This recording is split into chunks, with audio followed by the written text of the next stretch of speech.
Saïd alias Fouloscopie qui est avec nous, chercheur spécialisé dans le comportement des foules. Comment ça va, Mehdi? Super. Merci pour l'invite. Bah, Je suis ravi d'être là. On est Trop ravis bien de te t'avoir rencontrer. Ouais. honnêtement, un plaisir. Pardon, vas-y. Grand plaisir de voir les coulisses de l'émission et tout, tu vois. Pour une fois, j'ai le point de vue qui vient de derrière. Je suis ravi, je suis super content. Bah, T'as analysé déjà, putain, il nous a tous analysé. Non, c'est exactement Non, comment ça se passe. non. Non, mais c'est vrai que ce que je disais au début de Popcorn, là, mais moi, je t'ai découvert par des gens qui m'ont conseillé tes vidéos. Et du coup, j'avais regardé au fur et à mesure. Et c'est vrai que c'est trop intéressant parce que tu analyses donc le comportement des foules. Comment tu peux résumer ton travail? Parce que c'est vrai que tu es chercheur. Est-ce que tu peux nous expliquer un peu ce que tu fais? Ouais, donc je suis chercheur et je suis donc spécialisé sur l'étude du comportement des foules. Alors c'est un sujet d'étude qui est pas commun et d'ailleurs la plupart du temps le grand public a aucune idée qu'il existe des chercheurs qui sont spécialisés sur cet objet d'étude quoi. Quand tu t'imagines un chercheur, soit il a une blouse, il fait de la physique, il fait de la chimie, il n'étudie pas une foule quoi, c'est bizarre. Et effectivement donc c'est ce qui est cool avec ce sujet, c'est que c'est plein de disciplines qui se mélangent. Donc, il y a, dans le labo, il y a des physiciens, par exemple. Ça peut être un peu étonnant, mais c'est beaucoup de physique, d'étudier le comportement des foules. Il y a des gens qui font des études plus, qui ont des spécialités plus sciences du comportement, psychologie, sciences cognitives, éthologie aussi. L'éthologie, c'est la science du comportement animal. Okay. Donc, on étudie beaucoup, par exemple, les bancs de poissons, les colonies de fourmis, les troupeaux de moutons, parce que tout ça, ça appartient à la même famille, de systèmes, quoi. Et donc, on peut faire des analogies. Et de l'anthropo ou pas entre du les tout? moutons. Je me suis posé la question. Non, vraiment pas trop. Ok. Non, là, vraiment presque pas. Ce soir, tu es venu un peu nous parler de 3 branches de ton travail. Est-ce que tu peux nous dire un peu ce que c'est, etc. Honnêtement, c'est trop bien, j'ai hâte. Parce que... Ouais, carrément. Alors, la première branche, c'est celle qu'on imagine tout de suite, quoi. On étudie les foules. C'est des gens qui se déplacent dans la rue. On imagine des grosses masses de gens pendant les concerts, pendant les grands rassemblements, pendant les festivals, pendant les pèlerinages religieux, etc. Donc ça, c'est la première branche, c'est comment les gens se déplacent, comment on peut aménager l'environnement pour qu'il y ait plus de fluidité, pour éviter les accidents, parce qu'il y a beaucoup de bousculades, il y a des bousculades qui peuvent être super meurtrières, vraiment très très dangereuses. Et ça, c'est la première branche. La seconde qu'on anticipe un peu moins, c'est tout ce qui concerne les rumeurs et la propagation des informations. Parce qu'en fait, une rumeur, c'est vraiment un objet qui est construit par une foule. Tu sais, c'est vraiment une information qui arrive à un moment par un patient zéro dans une foule qui va commencer à se propager. Et c'est vraiment un objet qui va évoluer collectivement, quoi. C'est le téléphone arabe un peu. Ouais, exactement. Le téléphone arabe, c'est le mot. Enfin, le terme technique, c'est une chaîne de transmission. Mais c'est le téléphone arabe. J'imagine que c'est sur un terme téléphone scientifique. Est-ce que tu fais justement que dans la foule ou par exemple sur les réseaux aussi, par exemple, comment la propagation de rumeurs ou autre? Ouais, exactement. Donc en fait, cette idée de propagation de rumeurs, ça existait déjà dans les années 60-70 avant l'apparition d'Internet. Donc on étudiait vraiment comment l'information se transforme à mesure qu'elle passe de bouche à oreille. Mais avec l'émergence des réseaux sociaux, là, c'est devenu incroyable. Je veux dire, les recherches, elles ont fait un boost énorme parce que d'un seul coup, tu sais, t'as une vision, tu sais, c'est comme l'invention du microscope, quoi. D'un seul coup, tu vois le réseau, tu vois les petits points qui sont des gens, tu vois l'information qui circule, comment elle se transforme, etc. Là, par exemple, ça, c'est un réseau qui est extrait sur Twitter. Donc, c'est des outils qui sont assez démocratisés maintenant. On peut le faire juste pour le fun. Ouais, c'est des data visualisation assez communes. Et en fait, chaque point est une personne. Et puis, les traits, on les voit même pas tellement ils sont fins. C'est des liens entre les gens. Donc, c'est des gens qui s'écoutent, qui s'observent. Et ça, c'est un réseau d'interaction, un réseau social. Et en fait, c'est un peu les routes qui vont connecter les gens et qui vont te dire comment vont circuler les informations. Et à partir d'un réseau comme ça, tu peux observer par exemple un tweet et tu regardes comment il va se diffuser à travers le réseau. Voilà, par exemple, tu vois là les points qui sont colorés en violet, c'est un tweet particulier et tu regardes exactement comment il s'est propagé. Et donc c'est des trucs qu'on peut faire aujourd'hui pour s'amuser, qu'on voit parfois circuler sur Twitter et tout. Mais en fait, pour les chercheurs, c'est un outil vraiment incroyable, quoi. Tu peux vraiment voir comment circulent les informations, comment elles se transforment et tout ça. Nous, il y avait eu avec les communautés streamers aussi, moi je l'ai beaucoup vu ça. Sur les liens entre les viewers, entre les streamers, enfin entre les communautés de qui va regarder groupes, qui. Les viewers en commun, et je trouve ça fascinant. Carrément. Et la façon dont les gens sont connectés, qui est un truc qu'on a découvert un peu plus récemment, enfin qu'on a confirmé un peu plus récemment, c'est que tu vois le réseau de connexion entre les gens, il n'est pas uniforme, il n'est pas aléatoire. En fait, il est vraiment très particulier. Il y a des gros nœuds, des hubs. comme pour le trafic ferroviaire, par exemple. Tu vois, genre Paris, c'est un gros hub, et puis tu as des petites gares. Mais là, c'est pareil sur un réseau social. Tu as des gros hubs qui sont des individus sur Twitter.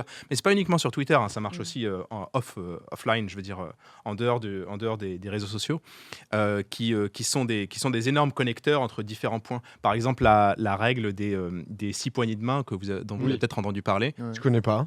Les 6 degrés de séparation, tu sais. T'es à 6 poignées de main d'une. Ah si, ok, d'accord, des gens. Ouais. Qui était découverte d'ailleurs avant l'émergence des réseaux sociaux, c'était dans les années Parce que ça 60, s'est réduit, 70. non, je crois, depuis un peu, non? Un peu, ouais. Ouais. Dans le fond, le chiffre exact, que ce soit 5, 6 ou 4,5, c'est pas super important. Ce qui est important, c'est que tu prends 2 personnes au hasard dans une population, même sur Terre, en fait. Et en fait, tu vas toujours trouver un chemin social pour les relier qui est assez court. Tu vois, genre de l'ordre de 5 poignées de main. Et ça, c'est des découvertes qui datent des années 70 d'ailleurs.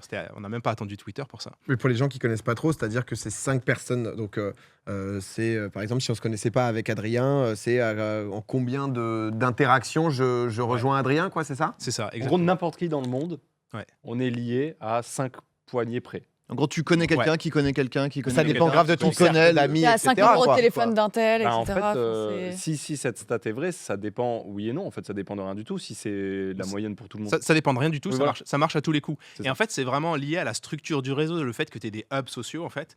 Et donc, en fait, tu peux toujours partir d'une personne qui est, je sais pas, qui vit dans la campagne, au Népal, où tu veux.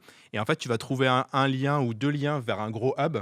Et de ce hub, tu peux changer de pays, tu vois, pour aller vers un autre hub. Et ensuite, tu redescends vers une autre personne pas connue. Exactement comme quand tu prends le train entre 2 petites gares. En fait, tu vas passer par Paris au milieu.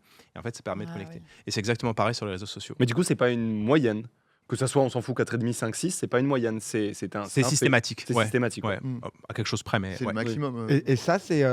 Ça, c'est une cascade de propagation. Donc, en fait, c'est sur ce thème de la circulation des informations. Elle a été extraite de Twitter. Et en fait, tu regardes un tweet, donc une information, une photo ou autre. Et tu cherches le patient zéro. Donc, qui c'est qui l'a mise en premier sur le réseau. Et tu regardes ensuite qui l'a vu, qui l'a retweeté, puis qui l'a retweeté, puis qui l'a retweeté. Puis tu vas extraire comme ça l'arbre de propagation de ton information. Et ça, c'en est une. Je ne me rappelle plus exactement de quelle information il s'agit. Et tu vois exactement cet arbre de propagation, on appelle ça une cascade. Et cet arbre, il a des propriétés en fait. En fonction de sa structure, il peut être par exemple plus ou moins vertical. Un arbre vertical, c'est vraiment un utilisateur qui envoie une info à un autre, qui envoie à un autre. Donc c'est vraiment vertical comme ça. Ou bien plus ou moins horizontal. Genre, tu as un utilisateur qui l'envoie à plein de monde en même temps. Tu vois, donc ça, c'est des trucs, des formes de cascade qui sont un peu différentes. En fonction de la forme de la cascade, tu peux dire des choses sur la nature de l'information qui est en train de circuler. Par exemple, les fausses informations, elles circulent dans des cascades qui n'ont pas la même structure que les vraies informations. Est-ce que c'est lié par exemple au fait de réseaux genre complotistes, ce genre de choses, ou du coup ils sont. Parce que Bah, ça, c'est dans quand- le même cercle. que Ouais, on ça parlait reste, du beaucoup coup. par exemple de Ouais. Facebook où en fait quand tu restes que avec le même type de personnes, en final tu vas pas t'éveiller à d'autres informations. Ouais. Et du coup en fait la seule information que tu reçois, tu la considères comme vraie, donc tu l'as pas. C'est. Il y a de ça, ouais. Tu remarques bien sur les réseaux que t'as énormément de regroupements par affinité, forcément. Mais ça a un impact quand même. Donc, si tu regardes tous les gens qui votent à droite ou qui votent à gauche ou qui sont anti-vax ou qui sont anti-climat ou peu importe, tu te rends compte qu'ils sont tous connectés plus ou moins. Ils sont tous à peu près dans la même région du réseau social, tu vois.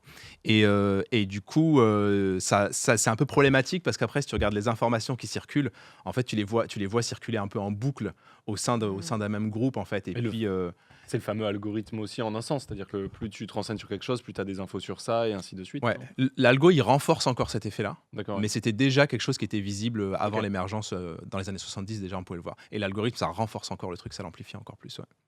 Mais donc, est-ce qu'on peut dire qu'avec l'arrivée d'Internet, ces effets justement de masse qu'on avait, notamment pour des groupes qui avaient les mêmes centres d'intérêt, etc., est-ce qu'on peut dire que c'est renforcé plus et que donc en fait on va encore plus vers un truc où c'est un entonnoir entre guillemets Ouais. ou- C'est ou pas des phénomènes nouveaux, ils existaient déjà Ouais. avant On l'apparition les voit d'Internet. plus en fait parce mais ils qu'Internet sont- c'est un peu plus un terrain de jeu qu'on peut visualiser au final. Carrément, ça s'accélère et c'est amplifié. Ouais, c'est Ok. amplifié. C'est amplifié, Ouais, quand même, ouais. carrément. Je voyais dans le chat là des gens qui disaient oh mais région, ça veut dire qu'il y a une carte. C'est vrai que Ouais. t'as cartographié leur Twitter. Enfin, non, mais tu vois, c'est compliqué, mais Faut que tu écrives un bouquin avec tout. Maths, tout. Ça donne envie, tu sais, de tout regarder, je trouve. de fou. Tous les arbres et tout. Si j'avais tous les ordinateurs du monde, j'aurais pu cartographier Twitter, mais c'est juste, c'est impossible. Tu vois, Oui. c'est un Non, volume mais de normal. données gigantesque. La cartographie qu'on a vue tout à l'heure, c'était les amateurs de vulgarisation scientifique francophone sur YouTube. Donc en gros, c'était tous les followers. Je l'avais fait il y a 2 ans à peu près, et c'était tous les followers de e-pensée et de Dirty Biology. Et donc je me suis dit, ça va être un groupe représentatif à peu près de ceux qui aiment la vulga francophone sur YouTube. Ah, parce que ça qui est bien, c'est qu'aussi avec ta chaîne YouTube, du coup, tu fais beaucoup d'expériences, donc ça permet aussi dans tes vidéos de voir un peu, de se rendre compte directement du résultat. D'ailleurs, il y aura aussi une expérience. On a fait participer certains d'entre vous là sur Twitter. On avait mis un lien. Vous 3 aussi, vous allez participer. Mais avant, tu nous parlais donc des mouvements de foule, des déplacements de foule, qui est aussi au cœur de ce que tu fais. Ouais. Je crois que tu as aussi quelques exemples, etc., pour imager justement tes propos. Par exemple, vous parliez d'Arabie Saoudite tout à l'heure. Il y a un spot en Arabie Saoudite où tous les chercheurs de foule vont mettre leur caméra. C'est le pèlerinage musulman à la Mecque, puisque c'est un des plus grands rassemblements humains qui existent. À peu près 3 millions de personnes par an. Et en plus, il y a des avantages, c'est que c'est régulier, c'est tous les ans. Donc ça permet, tu vois, d'un point de vue logistique, d'anticiper un petit peu, de placer le matériel, de le récupérer. Voilà, on voit des images des pèlerins à la Mecque. Mais d'ailleurs, tu parlais de danger dans les foules et Ouais. de morts notamment à la Mecque. Il y a des morts tous les ans ou pas? Avant que la science vienne s'en mêler, c'était horrible. C'était en moyenne tous les 2 ans des accidents qui font quelques centaines de victimes à chaque fois. Ah ouais. Avant Ouais. que la science arrive. Parce que c'était vraiment très, très amateur, quoi. C'était vraiment genre, les gars, on se rassemble et puis on y Oui, va et donner, puis quoi. on verra ce que ça va donner, Ouais. quoi. Et les plus grosses découvertes, d'ailleurs, ont été faites à la Mecque. Par exemple, à partir de 2006, il y a des chercheurs qui sont arrivés avec leurs caméras et qui ont commencé à filmer les pèlerins pour voir à peu près le mouvement qu'ils font, les déplacements des flux, etc.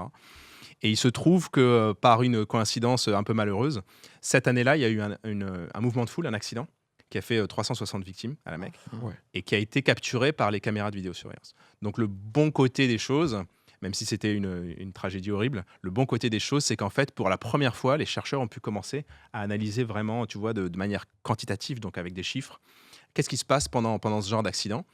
Et en fait, ils ont réussi à reconstruire ce qui se passait en utilisant des outils de la physique. Donc vraiment, quand tu as des gens comme ça qui sont très serrés, c'est plus du tout des sciences comportementales, c'est plus de la psychologie, c'est de la mécanique des fluides. C'est de la mécanique des fluides. Tu dis, OK, ma foule là, je vais dire que c'est un liquide, et puis je vais essayer de comprendre ce qui se passe. Et du coup, il y a des... C'est vrai qu'il y a du mouvement aussi de base. C'est vrai que moi, je me posais la question. Je suis pas du tout au point, désolé. Mais je savais pas que les gens tournaient, parce que c'est pour... Ouais, il y a une autre vidéo d'ailleurs qui est similaire à celle-ci, où c'est la même mais en accéléré. Et on voit, tu vois celle-là. Wow. Et là, C'est impressionnant. Ah tu vois ouais. vraiment, Wow. t'as vraiment l'impression que c'est un liquide en fait. Là, ça fait vraiment liquide, effectivement, Exactement. comme plein de molécules. C'est un qui tourbillon, là. quoi. Là, c'est un tourbillon. C'est granité pour moi. Et là, tu vois bien que ça a carrément du sens de te dire, bah ouais, là, c'est de la mécanique des fluides. Ouais, quoi. clairement. Je vais comprendre ce qui se passe. Wow. Et du coup, on a pu faire des grandes découvertes. Les premières grosses découvertes, elles ont été faites comme ça. Et ça a permis de structurer un petit peu le pèlerinage, de dire, OK, on va arrêter de le faire juste à l'arrache, on va structurer un petit peu. Par exemple, maintenant, à la Mecque, il y a des voies de déplacement à sens unique. Donc des routes pour les gens qui marchent, mais à sens unique. Parce qu'on s'est rendu compte que les flux bidirectionnels, ça crée des bouchons et des trucs comme ça. Bon, il y a d'autres corrections qui ont été mises en place. En tout cas, ça va mieux à la Mecque, même s'il y a toujours des accidents. Mais ça va beaucoup mieux. moins du coup. Euh, Ça a réduit quand même d'un gros Ils pourcentage. sont moins fréquents. Après, il y a tellement de gens dans mais une quand ça se concentration produit, tellement- c'est toujours Ah, c'est horrible. impressionnant. En fait, c'est ingérable, ouais. C'est toujours horrible. Mais c'est moins fréquent quand même. Tu vois, genre sur 10 ans, il me semble qu'il n'y en a eu qu'un Ok. qui a fait 2000 morts. Mince. Non, mais Ah ouais. c'est par contre. Le truc c'est qu'il y a tellement de monde, c'est que si à un endroit c'est mal géré et que ça commence à trop serrer, bah en fait c'est tout de suite, c'est toute la zone là qui va être touchée. Et comme dans toute la zone, il y a 1500 personnes, bah, tout de suite, tu as ces 1500 personnes là qui sont touchées, qui sont trop serrées. Ouais, parce que si on remonte la vidéo en accéléré, c'est vrai que même quand tu vois les gens juste rentrer dans le cercle, là petit à petit avec la voix en bas, là, Ouais. tu les vois, c'est vrai que t'as vraiment l'impression que t'es obligé limite d'avoir une certaine vitesse. Moi, c'est en accéléré. Wow. Ouais. Mais Oui. Ah, regardez, c'est maintenant, c'est À la vitesse à laquelle ils vont, si regardez. Qui marche, hein. oui, non, mais dans le sens sens où. Oui, bon. Mais moi, j'ai une petite question. Tu parlais Vas-y. de mécanique des fluides. Ouais. Est-ce qu'il n'y a pas aussi cette histoire de mécanique des forces? Tu sais, les forces qui se répartissent et qui peut-être se décuplent. Ouais. Et donc en physique, il y a aussi de la mécanique plus classique des forces. Absolument, absolument. La mécanique des fluides, c'est vraiment quand tu es à très très forte densité. En règle générale, quand c'est juste bien rempli, c'est pas de la mécanique des fluides, c'est plus de la mécanique newtonienne Oui. classique. Donc même, on appelle ça de la mécanique de la matière granulaire. Et en fait, tu peux reproduire des mouvements de foule en utilisant par exemple des grains de riz ou des grains de sable. Et donc là, en fait, tu vas avoir des systèmes qui vont se comporter un peu de la même façon. Tu sais, c'était assez fascinant. Conceptuellement, c'était dans les années 70 qu'on a commencé à utiliser la physique pour décrire le comportement humain. Et en fait, c'était un peu, tu sais, c'est un peu choquant en fait de se dire, c'est contre-intuitif de se dire, pour décrire le déplacement des gens, en fait, je vais utiliser des équations en fait, je vais utiliser de la physique et ça marche. Et en fait, il y a cette idée, tu sais, qui est un peu surprenante, qui donne un peu le vertige. Je me dis, ah tiens, en fait, on met en équation des comportements des gens, alors que chacun se dit, bah non, moi je suis libre, je vais où je veux, c'est Ah pas bah oui, l'équation oui, qui va c'est déterminer tout, ce que je fais, quoi. Tu vois. Et ouais, je pense que j'avais d'autres images de, par exemple, la Love Parade à Duisbourg. Ah C'est ouais, un ça doit autre être accident qui a eu impressionnant, lieu en 2010. Ouais, vous inquiétez pas, je sélectionne juste des images avant que ça devienne. Avant que ça Oui, devienne. oui, Oui, bah. Moi, c'est vrai que ça, c'est les endroits Ça, c'est un déjà. festival. Moi, ça m'angoisse. Oui, Ouais, ça- moi, j'ai du mal. à Déjà, être tu vois, très les serré. festivals de musique où ça dépasse les 5-6 000 personnes, moi, j'ai vraiment du mal, tu vois. Moi, c'est Ouais. plus de 5 personnes. Moi, Ce plateau, c'est le max. Là, ça va. Parce que là, c'est Love Parade, ouais, et du coup, il y a. Là, il y a eu un accident, ouais, ça s'est mal fini. Ça s'est mal fini, il y a eu 21 victimes. Et parce Et que- qu'est-ce qui s'est passé du coup? C'est le mouvement de foule, les gens, est-ce qu'ils se Ouais. paniquent? Comment Ouais. est-ce que l'accident se produit en fait? Ouais, bonne question. En fait, il n'y a pas de panique particulièrement. Si tu veux, la première cause, c'est que les gens sont trop serrés. Ça, c'est la cause directe de l'accident, c'est que les gens sont trop serrés, ils n'ont plus assez de place pour respirer correctement, donc ils s'évanouissent, etc. C'est la première cause. Après, tu peux te demander, ouais, mais pourquoi les gens ils sont trop serrés à la base? Généralement, c'est un problème logistique. Tu vois, c'est que tu as plus de monde que prévu, par exemple, donc tu as des flux entrants qui arrivent. À la Love Parade, ils s'en sont rendus compte avant qu'il y ait un problème. Mais c'est super dur à gérer, tu sais, c'est comme si tu avais des tuyaux avec de l'eau qui rentre en permanence. tu peux Il faut pas que ça déborde, quoi. Ouais. Donc si tu fermes la porte, en fait, il va y avoir juste trop d'eau de l'autre côté, ça va déborder de l'autre côté. Donc il faut laisser rentrer, mais il faut rediriger les flux de manière intelligente, il faut le faire en direct. Et ils ont pas réussi à le faire correctement pendant la Love Parade. Et du coup, à un moment donné, il y a eu 2 flux qui se sont croisés. Mais c'est vraiment en amont, en fait, c'est vraiment de la logistique. Par exemple, les recherches qu'on fait, nous, on développe des simulateurs de foule, donc c'est comme des outils sur ordinateur qui te donnent comme une prévision météo, tu vois. Tu décris ton environnement, tu dis combien il y a de gens qui vont arriver, et puis en fait le simulateur il te dit à l'avance où est-ce qu'il pourrait y avoir éventuellement des bouchons et des dangers, etc. Donc les recherches elles servent à ça, elles servent à comprendre comment ça se passe pour faire des Et tu simulateurs. peux anticiper Ça après te dans permet des lieux. d'anticiper un petit peu mieux, ouais. Ouais, Ok. et c'est les maths et la physique dont tu parlais tout à l'heure qui servent à. Ouais, exactement. Des maths et la Comment ça, physique. Quand la densité commence à se réduire, la densité c'est le nombre de personnes par mètre carré, tu vois, quand on est un peu moins serré. La floupe, on change de discipline, on passe en sciences comportementales, psychologie, sciences cognitives. Donc c'est une autre façon de traiter les choses. Et d'ailleurs, ce qui me fascine pas mal avec ce sujet d'étude, quoi, c'est que juste quand tu changes un paramètre, tu vois, le nombre de personnes par mètre carré, en fait, tu changes de discipline. C'est assez fou. Et je connais aucun autre objet scientifique qui a cette propriété-là, quoi. En vrai, c'est Ouais, incroyable. parce que je pensais que c'était beaucoup plus sociologique que mathématique et au final, pas du tout. Non, pas du tout, pas du tout. Et c'est un peu tu vois, la petite révolution qu'il y a eu il y a 20-30 ans où on s'est dit non, en fait, on va faire avec de la physique et ça va mieux marcher. Et pouf, d'un seul coup, ça marche mieux. Et du coup, question comme ça, c'est si tu es chercheur, tu as fait un doctorat, tu as Ouais. thésé sur quelque chose, et c'était à la base quoi ton master, et puis ensuite ta thèse, du coup? Tu vois, parce que comment on se dit, tiens, je vais. En fait, je veux juste faire des recherches sur les foules, quoi. Enfin, t'as fait des maths, de la physique, du comportement, enfin, tu vois, de la psychologie. J'ai fait de l'informatique. Ah bah, Ok. voilà, super. Ok. Je suis arrivé en informatique et je cherchais une thèse. J'avais aucune vocation pour étudier les foules. Tu vois. Moi, je ne savais même pas que ça existait. Ouais. Je m'en fichais un peu. Je voulais juste faire de la recherche parce que j'aimais bien l'image du chercheur. Je trouvais ça cool. et donc, je cherchais une thèse, n'importe laquelle. Et j'ai trouvé celle-là qui concernait l'étude du comportement des piétons. Je ne savais pas du tout à quoi m'attendre. Et au début, c'était un peu ennuyeux, c'était un peu pénible parce que c'est vraiment mouvement des piétons dans la rue, quoi. Donc c'est pas super fun. C'est quand même marrant parce que tu pars avec ton trépied, ta caméra, tu vas faire des films en ville et tout. C'est assez sympa. Tu sais, tu cherches un spot. On était sur le toit du Capitole à Toulouse, par exemple, pour filmer les piétons qui passent. Ah ouais. Donc tu as l'impression un peu d'être un peu un aventurier, tu vois. Mais ça marche 2 semaines. Après, ça devient un peu pénible. Et c'est un peu plus tard que je me suis dit, en fait, il y a toute cette dimension de déplacement avec des gestions de risque qui peut être intéressant. Et encore plus tard que je me suis rendu compte que ça concernait aussi la propagation des rumeurs ou bien d'autres thèmes comme l'intelligence collective, par exemple. Et là, d'un seul coup, tu dis, en fait, c'est vachement plus riche que juste des piétons qui marchent dans la rue, quoi. On va parler d'intelligence collective, justement, mais c'est vrai que ça me faisait penser, pour ceux qui aiment un peu ce genre de choses, t'as certains jeux où c'est très très différent de ce que tu fais, mais par exemple des mini-métros. Je sais pas si ça te parle un peu de ça, où en gros, en fait, tu dois relier des stations de métro pour que tous les passagers puissent aller au bout, pour désengorger certains endroits, pour remettre. Et c'est vrai que bien, ça. moi j'adore, c'est le genre de jeu que j'aime beaucoup. Tu Mais parler, tu sais, de T-Rex vs Pool sur les foules des. Tu connais ça? non. Tu connais quoi, pas? ça En fait, mais si, oui.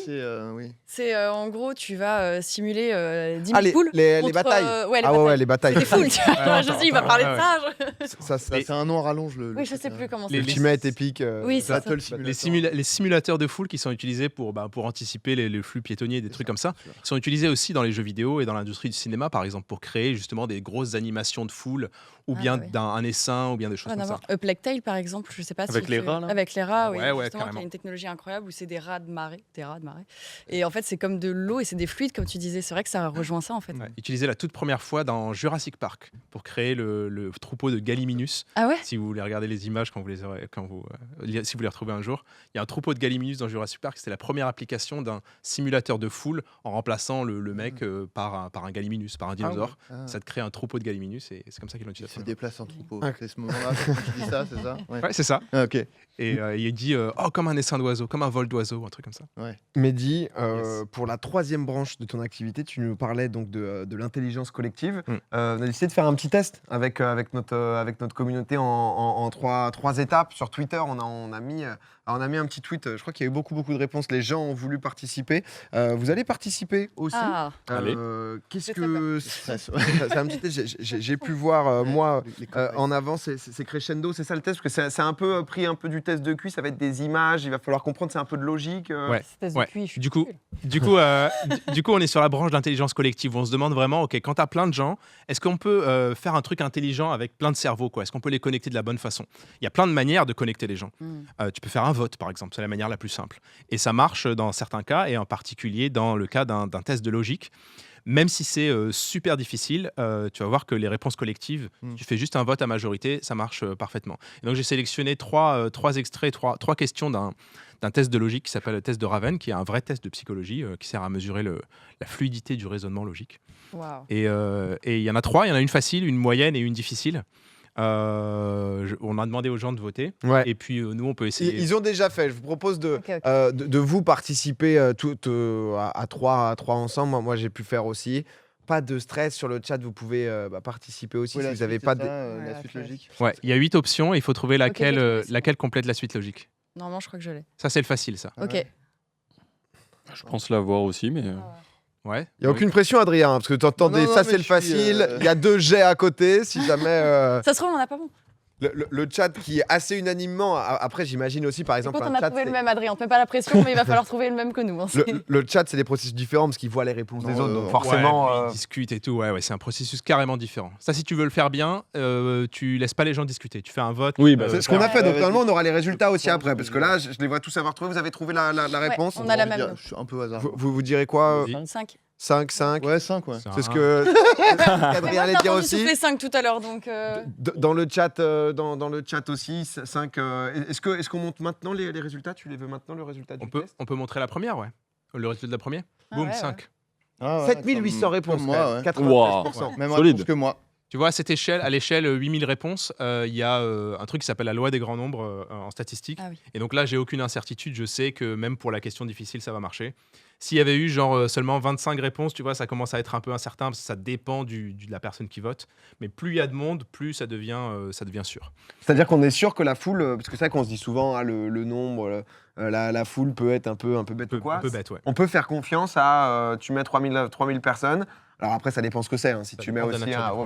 voilà, s'il y a un problème, c'est hyper compliqué, ça va être difficile. Ah, Mais j'avais- là, même sur le troisième, le plus difficile, tu sais que quoi qu'il arrive, Normalement, à 8000 votes, c'est bon. ok. Ok. Ah, tu vois, c'est un peu comme Mario Kart, c'est ce qu'on dit. Il n'y a pas d'aléatoire. C'est plus tu fais de game, plus celui qui a gagné le plus de fois est juste le meilleur. En fait. Exact. La loi des grands nombres. On passe au deuxième test. Si jamais vous voulez jouer aussi, vous pouvez masquer le chat. Ceux qui sont. Ça se corse. C'est vrai que c'est plus compliqué. Différentes formes, toujours donc le même principe avec 8 formes en bas. Ok, faut- je l'ai, je pense. Il faut retrouver Magla qui. Et le Taj-Maj, tu t'entraînes à ça de base. Mais après, j'ai peut-être faux. Ah, le jeu, ah oui, putain, j'ai jamais joué à Non, ça. c'est pas un jeu, c'est un concours. En fait, tu prépares ton Taj-Maj pour entrer en école de commerce en général ou dans d'autres écoles. Et en fait, c'est des tests de logique. Non, mais j'ai confondu beaucoup de choses là, dans ma tête. Ah, le chat là, qui est, tu vois, c'est plus incertain. Il y a pas mal de propositions sur le chat. Est-ce que Regarde, tu peux- je peux même te mets le chat te aussi, moi. te faire une petite Ouais. petite anticipation. Ouais, vas-y, moi j'ai le chat en face de moi. Tu Parce penses qu'en qu'ils fait, disent quoi le mécanisme de base, en fait, c'est que tu as tous les gens qui savent pas qui votent au hasard. Du coup, tu te retrouves avec un vote à peu près uniforme pour les 8 options. Ensuite, tu as tous ceux qui ont compris à peu près que ça allait être une forme de sablier. Ok. Tu vois, la première Oui. colonne, c'est genre un rectangle, Oui. la deuxième, genre un triangle, la troisième, genre des sabliers. Mais des sabliers, il y en a 3 en option. Il y a la 1, la 4 et la 8. Ouais. Alors, on sait Donc, qu'il tu vas avoir un petit boost de vote pour 1, 4 et 8. C'est exactement ce qui se passe sur le chat. Après, J'ai que va ça être là. entre 4 et 8. Exact. Et ensuite, tu as ceux qui ont compris, attends une seconde, que le sablier, il devait être vertical. Ouais. Vertical. Donc, tu vas avoir un autre boost pour le 4 et le 8. Après, t'as la Ouais. couleur. Et ensuite, tu as ceux qui ont trouvé, qui rajoutent le dernier boost pour le 8. Et donc, la majorité trouve la bonne réponse. C'est le 8. Ouais, c'est lui parce qu'il faut que ce soit uni parce que t'as toujours un uni dedans au niveau des couleurs. Tu veux voir les résultats? Le résultat, parce que c'est avec le chat Voilà, à côté. 1, 4, 8, 8, c'est ça 4, 1. C'est exactement Ah, ça. c'est la Le 3 logique, qui quoi. revenait aussi un Non, petit mais- peu. Le 3, pourquoi Qu'est-ce qu'il avait de. parce que Le j'ai- 3, il était Je sais pas. mix, je crois, au niveau des couleurs. Mais du coup, il n'était pas dans le bon schéma. Enfin, c'est pas le Ah, fameux, quoi. ouais, C'est le d'accord. 4. Ah non, attends, c'est lequel? C'est le 3 ou le 4 qui Mais revenait? c'est marrant parce que c'est un le triangle. Ouais. Attends, c'est le 3 qui revenait? Non, non, c'est 8, 4, puis 1. oui. Et après Et les après, 3 mais très formes faible, sabliers, très, ouais, très t'avais le 3. Et c'est aussi ça montre aussi comment on réfléchit face à ce problème-là. C'est-à-dire que tu sais, on enlève vite des options. C'est-à-dire Ouais. que tout ce qui est assez bas, effectivement, dans le vote, c'est des options qu'on a très très très vite enlevées. Et tu vois du coup le mécanisme qui fait que la majorité va aller sur du bon côté, quoi. Et tu peux même anticiper le crescendo, etc. Donc Ah, c'est trop stylé. c'est pas de la magie, tu vois, c'est vraiment juste des stats et c'est tout. C'est trop bien. On a le troisième. Le troisième, il est difficile. le Ok, troisième est le difficile. troisième. Ouais, parce que là, c'était un peu. Pardon. Je t'ai sorti un peu à l'aise, Adrien. Shopping. On sait. J'ai dit, mais bon. Non, je rigole. Le troisième, Magla qui va l'avoir direct. Non, peut-être pas non plus. Mais mets pas la pression comme ça. hein. Pardon, non, c'est pas. En vrai, c'est pas le but du tout. Non, parce que je vois pas, je suis un peu myope et au niveau des traits. C'est vrai que celui-là, parce qu'il faut comprendre un peu toutes les. Ouais, il faut comprendre un peu. J'en aurais dit un, mais à voir si c'est. J'en aurais dit un aussi. C'est chaud quand même. Là, en 20 secondes. Ah, on a 20 secondes. Non, mais. Non, oui, c'est chaud. mais J'imagine qu'on va pas Tu vois, réfléchir. pendant 10 minutes. j'ai beaucoup de propositions différentes là sur le chat. J'en ai Vas-y. 2 qui sortent un peu plus. Je ne veux Uh-huh. pas te dire pour l'instant lesquelles. Il y en a une troisième que je vois un peu. Je vois pas mal d'incertitudes. J'en vois 2 qui sortent un peu, mais c'est vrai qu'il y a peut-être ce que tu disais, un peu de pif. Tu me diras après, ça commence à de plus en plus se valider sur les 2 options. Toujours des gens qui proposent. Du coup, sur le résultat final, la majorité qui va probablement aller vers la bonne réponse, j'espère et je l'anticipe, elle va pas être écrasante, quoi.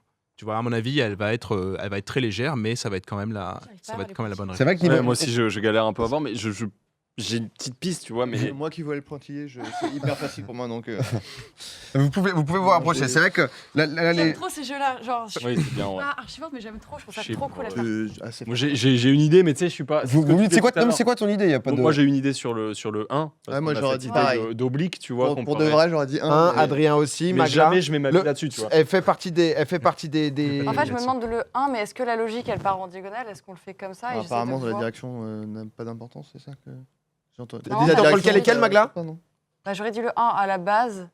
Mais non, en Ou fait, c'est lequel ou mon Les deuxième deux choix abrutis, elle s'est dit, je vais pas répondre comme eux. Bah, en fait, pour moi, c'est Ou 1, 2 alors- ou 6, mais il reste avec les 3 branches. Ou alors. Ou alors, Ponce. Il va tenter un 7. Il tente Non, un peu. non. Il y a pas mal de sets. En hein. vrai, ouais. c'est Ah ce que ouais j'allais dire. En vrai, le truc, c'est que. Est-ce Au qu'on moins, peut t'as du peut-être panache si tu on dis peut 7. peut-être avoir le. Ça me fait Non, peur. je te laisse nous expliquer, tiens. Non, là, vous me faites peur. Je me dis, là, ça se trouve, ça va pas marcher, mon truc. Ah merde. J'étais tellement Merde, confiant avant. Tellement nul. C'est Mais horrible. on a- Si tu veux, Tellement humiliant. Alors, on part sur un un 4. on peut voir les résultats. Vous n'avez pas cité la bonne réponse. Ok. Oh, je waouh. vous le dis, il y avait C'est beaucoup, exprès, justement, c'est pour challenger la beaucoup, science. beaucoup de 1. Mais on est d'accord que c'était des pointillés sur le 1 Euh, le truc oblique. Attends, c'était des points. C'est 3, 1, 4. La bonne réponse, c'est le 3. Attends, c'était lequel, le 3 du coup 35%, en fait, c'était le Bon, on est quand même deuxième. Si on peut remontrer, Mehdi va nous expliquer. Ouais, je t'explique. Ben, il est pas facile. Hein. Attends, c'est Ah, 3, c'est ça la bonne réponse Ouais, bah, je l'avais Ouais, pas. ouais. Je l'avais pas du tout. Bah, Sur la première ligne, par exemple, tu prends le symbole de gauche Ok. et le symbole de droite et tu vas les combiner pour obtenir le symbole. Pardon, tu prends le symbole de gauche et le symbole Ok, du d'accord, milieu. et tu récupères Tu Ah, vas ça. les oui. combiner pour obtenir le symbole de droite. Tu les combines comment? Les pointillés, tu les superposes. Donc tu vois qu'il y a oui. Ah une bah ligne ouais. pointillée, une ligne pointillée, ça donne la ligne pointillée. Et les lignes noires, tu fais une. Comment ça s'appelle une union, je crois. Donc en fait, tu gardes seulement les lignes noires qui sont en commun entre le premier et le deuxième ok. symbole. Ah, c'est Mais tu sais que ça illustrateur, marche. Moi, je l'avais fait avant live et je l'ai fait verticalement. Ouais, Dans le en sens fait, où j'hésitais. à en gauche, fait, tu dans le prends sens où à aller. gauche, tu prends en haut à gauche et à gauche au milieu. Ouais. Et les pointillés, ça Ça donne le marche truc aussi. d'en bas. Ouais, ça marche oui, c'est aussi. deux. Donc ça marche soit genre horizontalement, soit verticalement. Casser les yeux. J'ai pas eu la logique. Ouais, bah c'est Ouais, vrai ça que marche aussi. Moi, je suis à 2 doigts de dégueuler, personne. Non, mais- Écoutez, mon oreille interne n'est pas bien là actuellement. non mais c'est vrai que celui-là est un peu plus compliqué, mais en tout cas, il y a. Ah, ça marche quand même. Ouais, non, mais ouais, c'est la trop masse bien. a raison. Il y avait combien 23%, c'est ça Ouais, et 35%. c'était quoi l'écart entre le Bon, on va remontrer. l'écart entre le premier et le à deuxième pour voir si 12%. c'était chaud? 12%, ouais. Non, ça va, c'était tranquille. 35, ouais. 12%, plus de 1000 personnes qui. Et c'était vraiment ça, hein, tu vois, bah, au bout d'un moment, ça a pas mal cité le 7. Je voyais du c'est bon. 3-1 de temps en temps, du petit 4. Il y a eu un peu plus de doutes. Ouais. C'est pas une vraie expérience, hein. C'était une illustration pour vous montrer un peu Ouais. l'idée d'intelligence collective qu'en fait quand tu fusionnes plein d'avis différents, bah en fait selon la nature du problème, tu peux avoir la bonne réponse. Ça marcherait pas pour d'autres types de problèmes, hein. Par exemple tous les problèmes où il y a des questions pièges, là, ça marche plus quoi. Ouais. J'ai fait des tests, par exemple des tests de capital. T'as plein de pays qui sont des questions pièges, hein. La capitale de la Côte d'Ivoire, de la Turquie, de la Suisse. La majorité va te donner la mauvaise réponse. Mais du coup, ça. Parce que bonne vanne sur le public. Je l'ai pas vu. Je l'ai pas vu. Non, c'est alors pourquoi le vote du public de qui veut gagner des millions a toujours tort. Ça, c'est vrai, ça. C'est. Ils ont pas toujours tort, hein. Il me semble qu'il y a des études qui sont sorties Oui, à ce il y a- sujet. Hein. Et encore une fois, la loi des Mais les grands questions- nombres. ouais. Enfin, quand ils sont 80, tu vois. Non, statistiquement, je pense que. Parce qu'après, ils ont sorti un jeu. Moi, bref, c'est ça aussi. Et dans le jeu, c'est horrible. À chaque fois, les mecs se trompent. Et je pense que c'était une petite vanne aussi. Bien sûr. c'est-à-dire Parce On qu'on va peut débattre débattre sur sur la ce vanne. tweet, C'est s'il vous permis, plaît. c'est permis une petite vanne. Mais du coup, ça marche quand Et c'est tu quoi? vois. Quand c'est de la logique pure? Parce que j'imagine que quand c'est lié à des connaissances, bah, quelqu'un qui n'a pas la connaissance, il va juste mettre au pif, quoi. Ouais, c'est ça. Donc, sur ce type de problème, c'est exactement le mécanisme. C'est-à-dire que tu vas filtrer en fait ceux qui savent en supposant que tous les autres vont mettre au pif. Et donc, tu as juste la petite valeur ajoutée de ceux qui savent qui va mettre la majorité du bon côté. Ça, c'est pour ce type de problème-là. Mais c'est des types de problèmes qui sont un peu simples. Tu vois, c'est un peu des objets d'étude. Dans la vraie vie, on s'en fiche un petit peu de mettre une foule devant ce genre de problème. Du coup, on complexifie progressivement. On fait des études où on va poser des questions de vote à majorité sur des questions qui sont de l'ordre de préférence, par exemple. Là, ça devient beaucoup plus subtil, quoi. Quelle est la majorité quand tu poses une question bête, mais disons, qu'est-ce qui accompagne le mieux la raclette entre le vin rouge et le vin blanc? Le rouge. Ok. Du coup, tu fais des votes, tu vois la majorité et tout. Et Niveau là, ce qui est marketing, intéressant, c'est c'est que tu peux C'est vrai. créer des débats. C'est Et pour voir quel est l'effet d'un débat sur le vote final de la majorité, par exemple. Et du coup, est-ce que ces études-là peuvent rejoindre des études marketing et justement voir par rapport à ça? Je pense que je suis pas trop calé sur l'application en marketing, mais je pense qu'il y a des gens en marketing qui regardent avec Ouais, parce beaucoup qu'en fait, tu as un d'attention les gros pubs. segment de population et Ouais. tu peux savoir sur quoi partir au niveau de ta, Ouais. bah, ta segmentation, ciblage, Ah. etc. au final. C'est passionnant. Je vois que ça a lancé un débat entre le rouge ou le blanc sur la C'est vrai raclette. Rouge, Là, rouge, rouge. Alors Je moi, l'ai- c'est blanc, le blanc va avec le fromage, point. Ah, je débute au blanc et un peu de rouge. Non, L'ex- vin, moi. L'exemple. Les deux. lui, Il m'a prends- dit en apéro et c'est bon. Allez. Et tu mélanges les deux, ça fait un rosé, hein, allez. Oh là là. Toi, t'aurais dit plutôt blanc ou rouge avec la raclette? Coca. Ok. Ah. Comme moi. Ou Ah ouais cidre, éventuellement. Cidre Je bois pas de vin, moi. Belle contre-proposition. Le thème de la question que j'ai utilisée là pour illustrer sur la raclette, je vais l'utiliser dans ma prochaine vidéo, je pense, pour illustrer justement le thème. On fait une expérience avec mes abonnés sur comment influencer le vote de la majorité. Et autour de cette question-là en particulier. Il y a une expérience aussi où on met des gens d'une salle avec des gens qui sont complices et on fait passer un test. On dit laquelle de ces deux lignes est la plus longue. Et donc au début, tout